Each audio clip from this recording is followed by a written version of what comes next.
sexual orientation.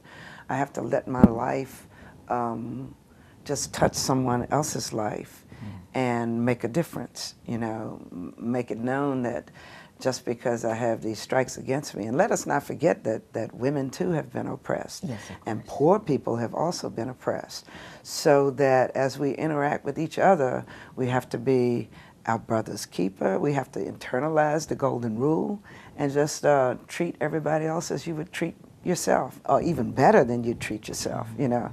So I'm hopeful that as I live on Wolf Street, that everybody on Wolf Street will all just have a beautiful Wolf Street, you know. And I don't know.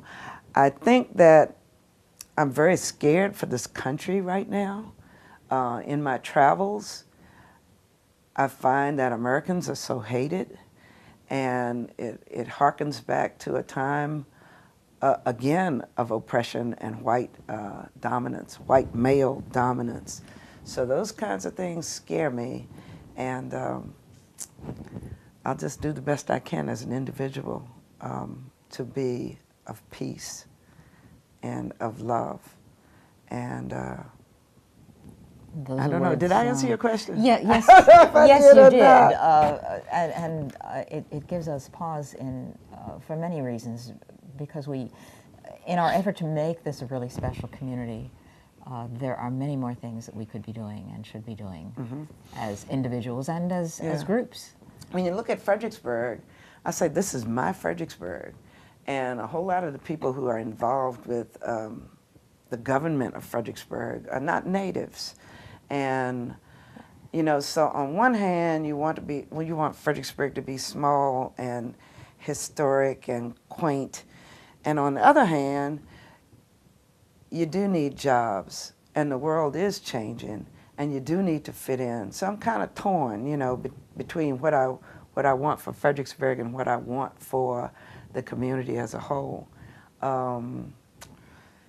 Which is another cause for pause. Yeah. Well, we have certainly become more ethnically diverse in many ways, and we have people from all over the world living here now, which enhances a community, but has it also brought everyone, or is capable of bringing everyone to the point where we not only recognize that there are these differences, but appreciate them? They'll take more work.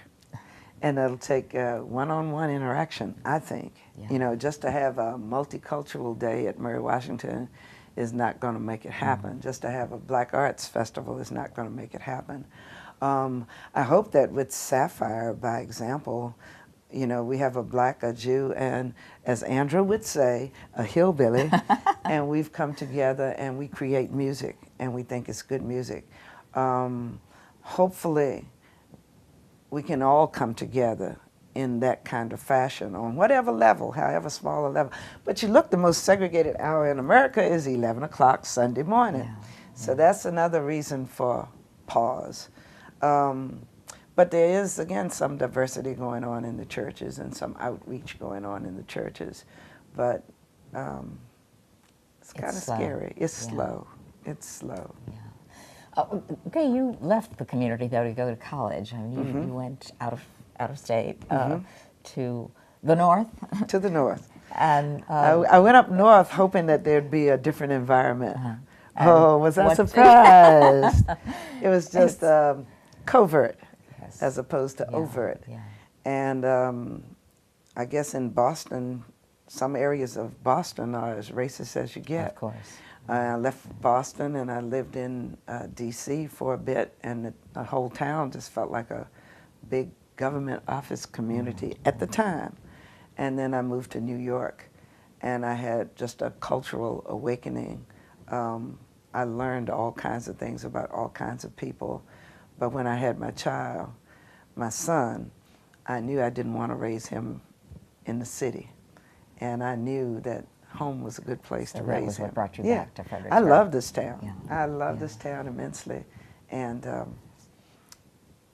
I feel very comforted in this town. Yeah. And I've traveled all over. There are a few communities that say, well, where would you rather live? Well, I like Wilmington, North Carolina. That's an arty town, but it's on the coast, and it's a military town too. Yes. And I love Asheville, North Carolina, but that's in the mountains. That's kind of hard to get to. Fredericksburg is okay. Beautiful. Fredericksburg is fine. You can get to the mountains, you can get to the beach, and you can true. get to 4 airports. Zip, zip, zip, zip, zip. You know? And that's very important. And that's very important, right. Yeah, did you study music at all when you were in college? Was that something? No, I studied science. I majored in biology, minored in chemistry. I planned at that time to be a doctor. And the truth of the matter is I just partied too much. Doctors, to this day, when I go to a doctor and he or she gives me the bill, I don't gripe, because I know that doctor had to give up his or her youth in order to be doing what they're doing. You know, I mean, they give up 10, 12 years of youth to administer to people, you know.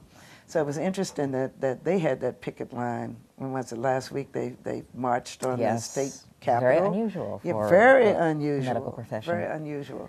But yes, I set out. I was going to be a doctor and come back home and help people. And I ended up being a teacher, and that's quite noble.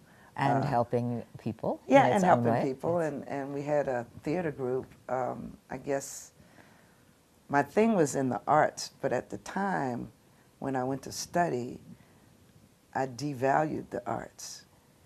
And I thought, you know, I thought it wasn't a good thing. I thought it was like just something that you did. And I know you Here I'm sitting. You know better, you know better. I know better now, but at the time, I needed to be a scientist. Sure. To be a good representative for my people and to give back to my people, you know.